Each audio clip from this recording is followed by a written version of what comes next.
इस क्षेत्र के विधायक खास के रोशन लाल चौधरी से निवेदन है, आप जिस पद पर है उस पद की गरिमा को समझिए।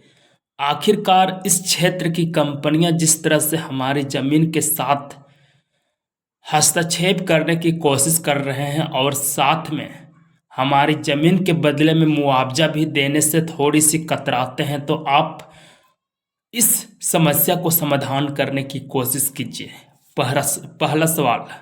दूसरा सवाल कि इस क्षेत्र की खास करके युवाओं और इस क्षेत्र की अनएजुकेटेड पर्सन जिसके पास कोई हुनर नहीं है, कोई स्किल नहीं है, जिसके पास कोई योग्यता नहीं है कि वो कंपनी के साथ अच्छी पोस्ट पर अपनी नौकरी कर सके, और ख़ास करके जिनके पास कोई सुविधा नहीं है, नौकरी लेने की ताकत नहीं है, उन लोगों के लिए, जैसे में हम लोग कहते हैं आम भाषा में, जो मजदूरी करता है, उन लोगों का कम से कम मासिक पैसा, महीने का पैसा कम से कम 25-30 हज़ार होनी चाहिए, ताकि वो इस महंगाई से ग्रसित ना हो और अच्छा जीवन यापन कर सके।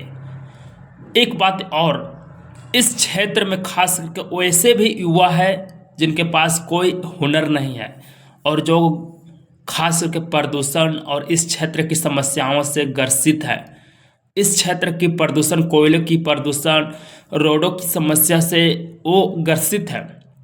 आप उन लोगों को खास करके रोजगार देने की कोशिश कीजिए रोशन लाल चौधरी, नहीं तो आपकी सत्ता बस अंतिम बार रहेगी। इसके अलावा हमें नहीं लगता कि आपकी सत्ता दोबारा आएगा। आप इस क्षेत्र की युवाओं की समस्या को समझें। युवा आपके लिए इसलिए वोट दिया ताकि आप इस क्षेत्र के युवाओं को रोजगार देने की काम करें, और वो भी एनटीपीसी से दोबारा 25-30 हज़ार की सैलरी में ही आपको देना होगा।